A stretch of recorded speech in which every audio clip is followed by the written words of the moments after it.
internações diárias por tentativa de suicídio, a Paraíba está, inclusive, com esses dados em alerta. Joana Brito está ao vivo comigo agora e conta maiores detalhes. Pois não, Joana? Bom dia, Joana. Tribuna Livre. Oi, Bruno, bom dia mais uma vez para você e para todo mundo que está acompanhando a gente no Tribuna Livre. Pois é, viu? A gente vai falar sobre essa campanha tão importante, né? O Setembro Amarelo, setembro que é o mês oficial de prevenção ao suicídio. A gente precisa falar desse tema para levar informação às pessoas e estimular as pessoas a falarem sobre isso, a conversar sobre esse assunto. Estima-se, viu, que no Brasil, pelo menos 10 mil pessoas percam a vida por ano. Isso é um número muito alto, né? Para entender um pouquinho o que leva uma pessoa a tirar a própria vida, para levar informação a quem está em casa, a gente vai conversar a partir de agora com o médico psiquiátrico, o doutor Tiago Guedes, está aqui com a gente, vai participar do programa. Doutor Tiago, primeiro, falar sobre essa campanha, Setembro Amarelo. É muito importante, né, a gente levar informação às pessoas. Bom dia para o senhor. Bom dia, muito obrigado aqui a banda sempre por estar dando esse espaço à saúde mental. Sim, é muito importante sim falar sobre o Setembro Amarelo, né? Exatamente por causa da relevância desse assunto. A gente sabe que a maioria dessas pessoas que terminam tirando sua própria vida, né, estão com algum adoecimento mental.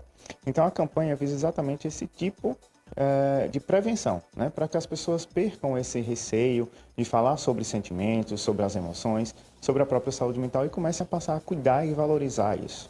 O que pode levar uma pessoa, doutor, para a gente entender um pouquinho esse processo, a querer tirar a própria vida? Muitas vezes a gente começa ficando adoecido e não percebe, né? A gente não percebe que está se isolando mais, deixando de fazer coisas e atividades que a gente gostava de fazer, ficando mais irritado, passa a começar a não dormir muito bem, né? E a gente vai adoecendo e não vai percebendo isso. A rotina vai nos atropelando, digamos assim, aos poucos, e a gente não vai percebendo. E quando a gente se dá conta, a gente já está totalmente adoecido. Muitas vezes a gente termina puxando esse gatilho, nessa fuga para o suicídio. Esse jovem, essa faixa etária de adolescente, por exemplo, tem tanto acesso às telas, à internet, a celular, enfim. Isso também pode desencadear um quadro de um adoecimento mental? Sim, a questão das telas, né, elas terminam dando uma superativação para a gente, né? Então, tudo que é mais tranquilo, como a leitura de um livro ou um passeio em um parque que não tem a internet, fica mais entedioso, a gente não vai querendo mais fazer, porque a gente está sempre viciado em estar com coisas rápidas, né? Vídeos de 15 segundos. Hoje em dia, assistir um filme como um Titanic, por exemplo, de 3 horas, é para poucos, né? Então, são coisas que a gente vai vendo, né, que aos pouquinhos a gente vai se acostumando com isso. Então, sim, as telas elas podem ser prejudiciais. Apesar de todas as informações que a internet traz, né, e é importante que a gente esteja sempre antenado, que a gente tenha esse tipo de informação e acesso. Não estou aqui dizendo que não é para ter um celular, não, tem que ter mesmo informação, segurança e etc. Mas a gente tem que saber buscar a informação correta e usar com cautela, tá?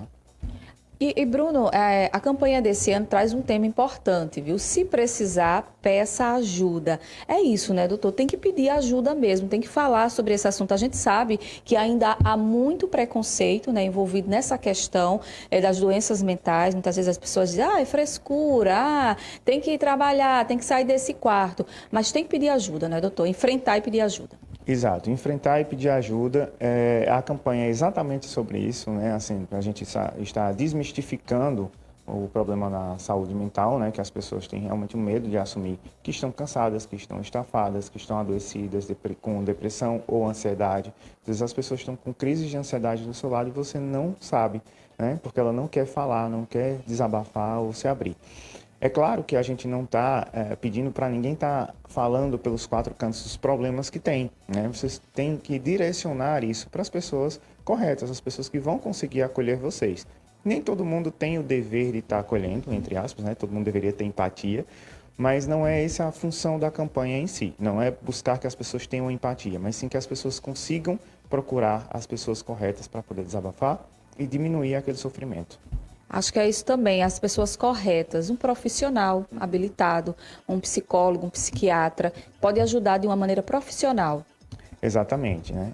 O psiquiatra, que é tinha a fama do médico do louco, né? E aí a gente está vendo um mundo cada vez mais louco e a gente não está se dando conta disso. Então a gente precisa se cuidar realmente para a gente não perder a noção da nossa realidade. Agora, doutor Tiago, como é que uma pessoa que está num quadro depressivo, aquela pessoa que não quer mais contato com as pessoas, que não quer sair do quarto, ela pode fazer algo para melhorar a qualidade de vida dela? A mudança no estilo de vida de uma pessoa adoecida é extremamente importante. Só que quando ela está adoecida, ela não consegue fazer essa mudança. Ela primeiro precisa realmente começar a se tratar. Então, tanto indo para o psiquiatra, procurando, tomando as medicações, que a gente também tem que quebrar esse tabu, dizer, tem muitos efeitos colaterais, eu não quero ficar viciado. As medicações não são tantos efeitos colaterais assim. Não vai ficar dependente de medicação com tratamento correto, tá? Então, não vai ter isso.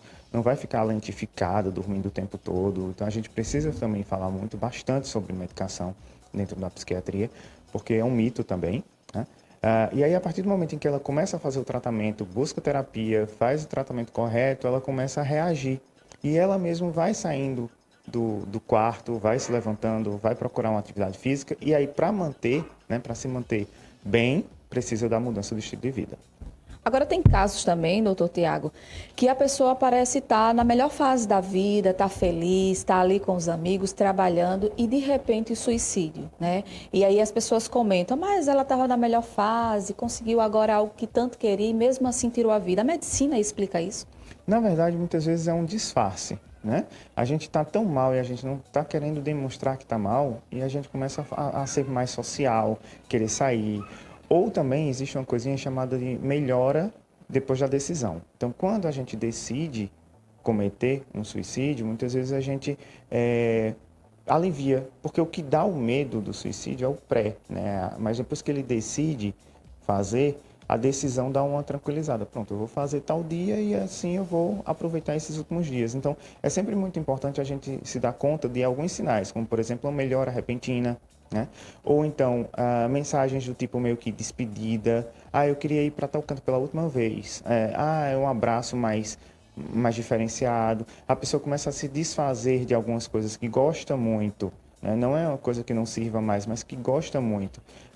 Para outra pessoa que ele percebe que gosta também, né? Então, eu vou dar uma coleção que eu tenho de tal coisa para fulano, porque eu acho que ele vai cuidar bem na minha ausência, né? Então, esse é o pensamento. A gente tem que ter um pouquinho de cuidado nesses sinais, que muitas vezes a pessoa não vai falar.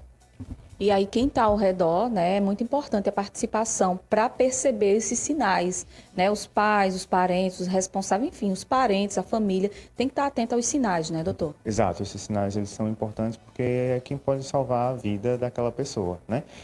Lembrando que a gente também não pode colocar toda a dinâmica do peso do acontecido em cima das pessoas que estavam ao redor e não perceberam, né? Porque nós ainda temos muito a caminhar também com psicoeducação para poder que as pessoas entendam o adoecimento mental, saibam perceber quando é que aquela pessoa começou a mudar de comportamento ou não, né? Então a gente ainda está caminhando para isso. É por isso que a campanha é tão importante.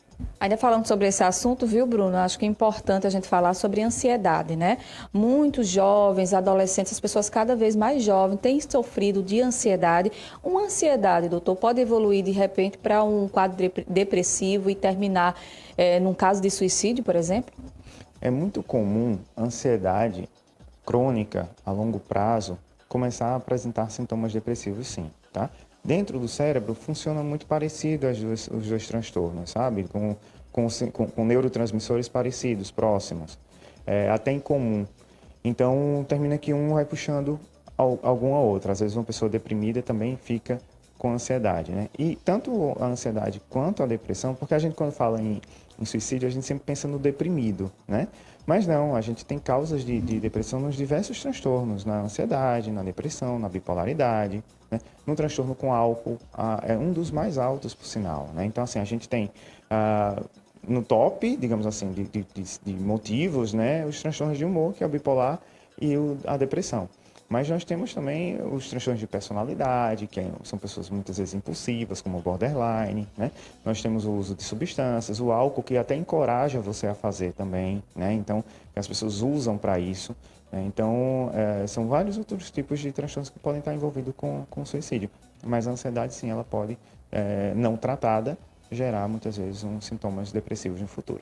E aí o que pode prevenir, o que pode ajudar é aquela mensagem que sempre todo médico fala, né? É qualidade de vida, alimentação saudável, boa noite de sono. Isso tem que ser prática, né? Tem que fazer parte da nossa rotina. Exato. Começou a alterar sono, gente, não está bem. Tem alguma coisa errada. Busca um médico para poder conversar sobre isso, tá? A gente precisa melhorar a qualidade do sono, porque o sono é o fator que mais protege a gente de qualquer outro transtorno mental, tá? Aliás, de qualquer transtorno mental.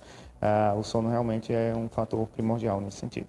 Tá certo, doutor Tiago. Muito obrigada, viu, pelas informações, pelas orientações, por falar com a gente, por levar informação a quem está em casa sobre um assunto tão importante como esse, né, o Setembro Amarelo.